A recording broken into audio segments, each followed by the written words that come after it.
اعوذ باللہ من الشیطان الرجیم بسم اللہ الرحمن الرحیم الحمدللہ رب العالمین الصلاۃ والسلام علی اشرف الانبیاء والمرسلین۔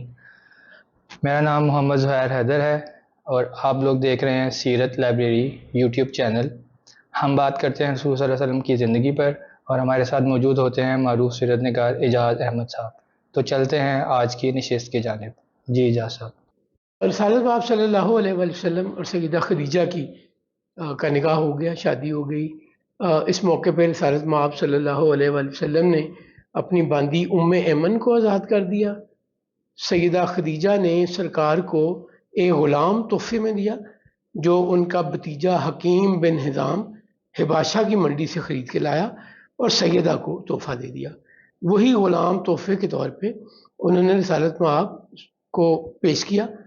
آپ اس کو دیکھ کر بڑے امپریس ہوئے، کہا کہ یہ چہرے بولے سے عادات سے غلام نہیں لگتا۔ تو سیدہ جواب میں کہتی ہیں کہ میں نے اس غلام کے بارے میں سنا ہے کہ یہ بڑے اچھے گھر سے ہے اور بڑے ناز و نام سے پلا ہے، بڑا پیمپرڈ بچہ ہے۔ سرکار سیدہ سے کہتے ہیں کیا اب یہ غلام میرا ہے؟ سیدہ کہتی ہیں سب کچھ آپ کا۔ سرکار اس غلام کو آزاد کر دیتے اور غلام وہیں رہنا شروع کر دیتے۔ اب زندگی گزر رہی ہے اور وہ غلام رسالت آپ صلی اللہ علیہ وسلم کے گھر میں رہتا ہے۔ سرکار کی ساتھ اس غلام کو 10 سال گزر جاتے ہیں۔ ان 10 سالوں میں یعنی سرکار کی عمر 35 سال ہو گئی، اور میں پھر ری ایٹریٹ کر رہا ہوں، ابھی تک ہم ساری باتیں وہ کر رہے ہیں جو نبوت سے اعلان نبوت سے پہلے کی ہیں۔ کتنی بڑی پرسنالٹی ہے، کتنا بڑا انسان ہے جن کو اللہ نے اپنا محبوب بنا کر بھیجا ہے کہ آپ کو ان کی زندگی میں اعلان نبوت سے پہلے بھی ایک سے ایک بڑا، ایک سے ایک کمال ملتا ہے، ایک سے ایک بڑے ایکشن، ڈیسیژنز، ڈیڈز، اخلاق، معاملات ملتے ہیں۔ اب دوسری طرف کیا ہے، جس بچے کو 7 سال کی عمر میں اغوا کر لیا گیا ہے، اس کے والدین پہ کیا بیتی ہوگی؟ میں ایک دفعہ پہلے کسی سیشن میں ذکر کر چکا ہوں، مجھے بہت چھوٹا سا ایکسپیرینس ہے۔ میرا بیٹا، میری مدر ان لا پنڈی جا رہی تھی، میں انہیں اسٹیشن پہ چھوڑنے گیا۔ میں خیال نہیں کیا، بیٹا میرے ساتھ تھا، 4-5 سال عمر تھی اس وقت میرے بیٹے کی۔ تو میں اپنی مدر ان لا، خالہ انہیں ہم کہا کرتے تھے، خالہ کا بیگ اٹھا کے ان کی سیٹ تک رکھنے گیا، اور میں نے یہ خیال نہیں کیا کہ بیٹا میرے ساتھ ہے۔ جب تک میں بیگ رکھ کے واپس آیا، میرا بیٹا وہاں موجود نہیں تھا، اور مجھ پر کیا گزری میں بات سے، زبان سے بیان نہیں کر سکتا۔ میری تو جان نکل گئی۔ میں بالکل پاگلوں کی طرح کبھی ادھر بھاگ رہا ہوں، کبھی ادھر بھاگ رہا ہوں، ڈھونڈ رہا ہوں، آوازیں دے رہا ہوں، لوگ مجھے دیکھ رہے ہیں، پتہ نہیں پاگل سمجھ رہے ہوں گے، کیا سمجھ رہے ہوں گے۔ الٹیمیٹلی میں برج جو کراس کرتا ہے ایک پلیٹ فارم سے دوسرے پلیٹ فارم، اس پہ چڑھ کر دیکھ رہا ہوں، آوازیں ڈھونڈ دے رہا ہوں، اور مجھے کوئی بیٹا میرا نظر نہیں آ رہا۔ اللہ نے مہربانی کی کہ 3-4 منٹ کے اندر ہی مجھے وہ مل گیا۔ وہ 4 منٹ میری زندگی کے مشکل ترین وقت میں سے شاید ہوں۔ کیا کیفیت ہے اس بچے کے والد کی، اس غلام کے والد کی جسے اغوا کر لیا گیا۔ اب ان کی زندگی میں کوئی کام نہیں ہے، وہ صبح اٹھتے ہیں اور ڈھونڈنے نکل جاتے ہیں۔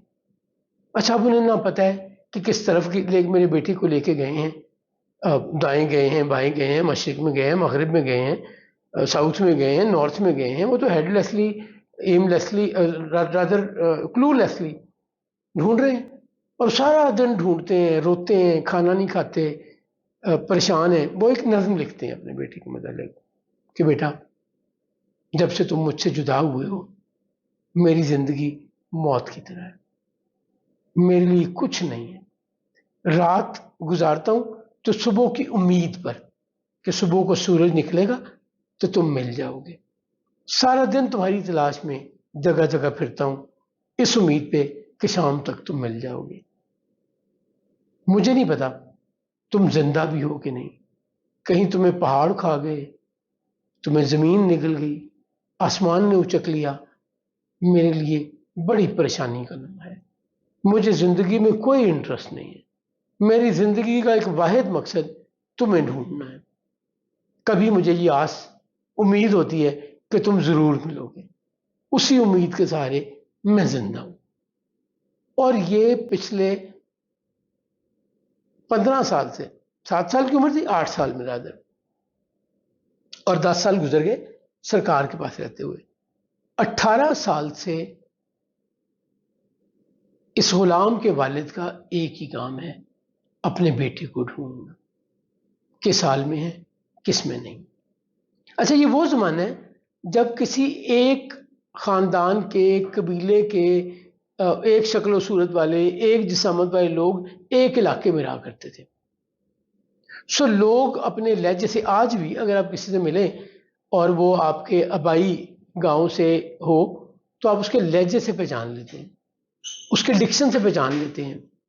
آپ اسے پوچھتے ہیں کہیں آپ سیال کوٹ کے تو نہیں ہیں، کہیں آپ کا تعلق وزیر آباد سے تو نہیں ہے، چونکہ اس کی گفتگو، اس کی بات آپ کو اپنے ننیال، ددیال، عزیزوں سے بالکل گفتگو، ڈکشن، ووکیبلری، پروننسیشن ملتی جلتی نظر آتی ہے، تو آپ گیس کرتے ہیں۔ تو یہ وہ دور ہے جب ایک خاندان، ایک طرح کے جسامت، ایک طرح کے لوگ ایک جگہ رہا کرتے تھے۔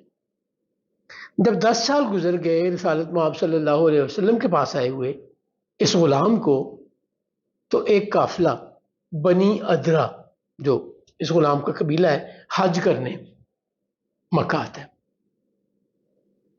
اور یہ مکہ 1400 سال پہلا کا مکہ ہے۔ دوسری بات ہم کر چکے ہیں کہ سرکار قریب ہی رہتے ہیں بیت اللہ کے، ایسا نہیں ہے کہ بہت دور رہتے ہوں۔ اور بنی ہاشم چونکہ سرکار کا قبیلہ بیت اللہ کا متولی بھی ہے، پانی پلاتے ہیں، کھانے پینے کا انتظام کرتے ہیں، ان کا حاجیوں کی مہمان نوازی کرتے ہیں، قصی بن کلاب نے جو سسٹم، جو انسٹیٹیوشن ڈیولپ کیے تھے اس کے انڈر، تو یہ بیت اللہ کے قریب رہتے ہیں۔ تو ان کے گاؤں کے قبیلے کے لوگوں نے اس غلام کو دیکھ لیا، اور وہی شکل، صورت، رنگ، بات کرنے کا انداز اس سے پہچان لیا، اور جا کے پوچھا کہ تم حارثہ کے بیٹے تو نہیں ہو؟ غلام نے کہا جی، میں حارثہ بن شرحبیل بنی ادرا سے۔ وہ کہتے ہیں ہم بھی بنی ادرا سے ہیں، تو تمہارا والد تو تمہیں ڈھونڈتا ہے، پریشان ہے، اس نے تو زندگی کا اور کوئی مقصد ہی نہیں ہے سوائے تمہیں ڈھونڈنے کے، تو ہمیں بڑی خوشی ہوئی کہ تم یہاں مل گئے، تو چلو ہمارے ساتھ چلو۔ اس نے کہا میں مکہ میں ہوں، ایک بہت بڑے خاندان میں رہتا ہوں، اور میں بڑا مطمئن ہوں، میں نہیں جاؤں گا۔ وہ غلام اپنے والدین کو ایک نظم لکھ کے بھیجتا ہے، مجھے یقین ہے میرے گھر والے، میرے خاندان والے میری وجہ سے بہت پریشان ہوں گے، تقدیر مجھے مکہ میں لے آئی ہے، اور میں یہاں کے سب سے بڑے خاندان کے میں سرو کر رہا ہوں، اور سارے لوگ بڑے کریم ہیں، بڑی محبت کرنے والے ہیں، سو میرا غم جس نے آج تک آپ لوگوں کو پریشان رکھا خوشی میں بدل جائے کہ میں زندہ ہوں، صحت مند ہوں اور خوش ہوں، مکہ میں رہتا ہوں۔ بنی ادرا کے لوگ حج کر کے اپنے علاقے میں واپس آتے ہیں، اور جا کے اس غلام کے والد کو کہتے ہیں مبارک ہو، تمہارا بیٹا زندہ ہے اور مکہ میں ہاشم کے خاندان میں سرو کر رہا ہے۔ اس کے والد خوشی سے رونے لگتے ہیں، ان کی ایکسائٹمنٹ کا لیول سوچیں نا آپ، 18 سال بعد جب وہ مایوس ہو چکے ہوں گے کہ بیٹا نہیں ملنا، پتہ نہیں زندہ بھی ہے کہ نہیں زندہ، ان کو یہ خبر ملے کہ بیٹا زندہ بھی ہے، صحت مند بھی ہے، اور کہاں ہے۔ اب انہوں نے فیصلہ کیا کہ ہم اپنے بیٹے کو آزادی دلوائیں۔ ان کا خیال ہے کہ وہ غلام ہے اور مالک اس کے بدلے میں کچھ نہ کچھ۔ اچھا، یہ وہ زمانہ ہے جب غلام اپنی مرضی سے کہیں جا نہیں سکتا، غلام کو مرضی سے آزادی نہیں مل سکتی. اگر اس کا مالک کسی بھی آفر کے اگینسٹ آزادی نہیں دیتا تو آپ کچھ نہیں کر سکتے، کوئی اسے انفلوئنس نہیں کر سکتا. تو اپنے بھائی کو لیتے ہیں اور اسباب اکٹھے کرتے ہیں، جتنے پیسے یا جو ریسورسز اکٹھے کر سکتے ہیں بیٹے کو غلامی سے آزادی کے لیے وہ اکٹھے کرتے ہیں اور ٹریول شروع کرتے ہیں مکہ کو. اب اس ٹریول کو ذرا ذہن میں لائیے، کتنی امید ہوگی، کتنی مایوسی ہوتی ہوگی کہ اگر مالک ہمارے بیٹے کا نہ مانا، اس نے آزادی نہ دی تو اپنے بیٹے کو ڈھونڈ کے بھی نہیں اپنے پاس لا پائیں گے. سو اس امید اور مایوسی کی کیفیت میں کبھی پریشان ہوتے ہوں گے، کبھی خوش ہوتے ہوں گے، کرتے کرتے وہ مکہ میں پہنچ گئے ہیں. اور مکہ میں آ کے انہوں نے پوچھا ہے کہ ہاشم کا خاندان کدھر رہتا ہے. کرتے کرتے وہ رسول اللہ صلی اللہ علیہ وآلہ وسلم تک پہنچ گئے. سرکار اس وقت بیت اللہ میں موجود ہے. وہ رسول اللہ سے کہتے ہیں کہ ہمارا بیٹا آپ کا غلام ہے، میں اس کا والد ہوں اور یہ چچا ہے. اب یہ چچا عرب والا چچا ہے. ہم چچا اور تایا کا فرق رکھتے ہیں عرب میں. مجھے نہیں پتا وہ تایا تھے اس غلام کے یا چچا تھے، بھائی تھے والد کے. تو ہم اپنے بیٹے کے لیے یہاں آئے ہیں. ہم نے سنا ہے کہ آپ بڑا کریم خاندان ہیں، بڑے کائنڈ لوگ ہیں، بڑے کائنڈ ہارٹڈ لوگ ہیں. تو ہم اپنے بیٹے کی آپ سے آزادی کی ریکویسٹ لے کے آئے ہیں. آپ بتائیے ہم آپ کو اس کے عوض کیا کمپنسیشن دیں، ہم آپ کو کیا پیسے ایسٹس دیں کہ آپ ہمارے بیٹے کو آزاد کر دیں گے. سرکار مسکراتے ہیں اور پوچھتے ہیں کہ اس کے علاوہ تمہاری کوئی خواہش. بڑے حیران ہوتے ہیں، کہتے ہیں ہمیں اس سے زیادہ کچھ نہیں چاہیے، ہمارا بیٹا ہمیں مل جائے اور ہم اس کے لیے ہر کمپنسیشن دینے کو تیار ہیں. سرکار فرماتے ہیں مجھے کوئی کمپنسیشن نہیں چاہیے، میری طرف سے تمہارا بیٹا آزاد ہے. بس ایک خیال کرنا، اگر وہ تمہارے ساتھ جانا چاہے تو مجھے کوئی اعتراض نہیں، مجھے کوئی کمپنسیشن نہیں چاہیے. لیکن اگر وہ نہ جانا چاہے تو تم بھی ضد نہ کرنا. اس کے والد نے، چچا نے 1 منٹ سے پہلے کہا کہ ہمیں یہ شرط منظور ہے اور رسول اللہ کی تعریفیں کر رہے ہیں کہ ہمیں تو اتنی آسانی کی امید ہی نہیں تھی. ہم تو یہ سوچتے آئے سارے راستہ میں کہ ہمارے بیٹے کا، غلام کا مالک پتہ نہیں کیا بہیو کرے گا، آزادی دینے کو تیار بھی ہوگا یا نہیں ہوگا، کوئی ایسی شرط تو نہیں رکھ دے گا جسے ہم پوری نہ کر سکیں، پتہ نہیں کتنی ڈیمانڈ ہو جائے گی، ہماری بس سے باہر تو نہیں ہو جائے گی. آپ نے کمال مہربانی کرتے ہوئے یہ کہا ہے کہ مجھے کچھ نہیں چاہیے اور میں آزاد کرنے کو تیار ہوں. ہم اپنی آپ کی دی ہوئی شرط پہ قائم ہیں کہ اگر وہ ہمارے ساتھ نہیں جانا چاہے گا تو ہم ضد نہیں کریں گے. واقعی جو آپ کے خاندان کے بارے میں ہم نے لوگوں سے سنا، آپ ویسے ہی ہیں. آپ کا خاندان اتنا ہی بڑا ہے، اتنا ہی کریم ہے، اتنا ہی مہربان ہے، آپ نے ہماری پریشانی دور کر دی.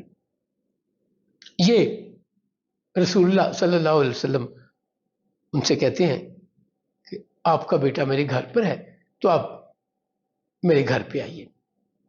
اب رسالت میں آپ صلی اللہ علیہ وآلہ وسلم اور اس غلام کے والد اور چچا دونوں رسالت میں آپ کے ساتھ چلتے ہوئے سرکار کے گھر آ رہے ہیں. ایکسائٹمنٹ کی حد ہے، ان کی ٹینشن جو ریلیو ہوئی ہے، ان کو 18 سال کی تکلیف دور ہوتی نظر آ رہی ہے اور انہیں یقین نہیں آ رہا کہ اتنی آسانی سے کوئی اپنے غلام کو آزاد کر دے گا، ہمارے ساتھ بھیج دے گا. سو اب چونکہ وہ جانتے نہیں ہیں تو کہیں کہیں انہیں دھڑکا بھی ہے کہ ایسا تو نہیں کہ ہم سے پہلے بات کر لی اور وہاں جا کے کوئی اور بات نہ ہو جائے. تو رسالت میں آپ صلی اللہ علیہ وآلہ وسلم ان دونوں کو لے کر اپنے گھر آ گئے. آج تنگی دامہ، آج کی بات ہم یہیں کمپلیٹ کرتے ہیں. اگلے سیشن میں انشاءاللہ اس سے آگے چلیں گے. یہ تھی ہماری آج کی نشست جس میں ہم نے کی رسول اللہ صلی اللہ علیہ وسلم کی زندگی کی باتیں. ہم سے جڑے رہیے، ملتے ہیں آپ سے اگلی نشست میں. تب تک کے لیے اللہ حافظ.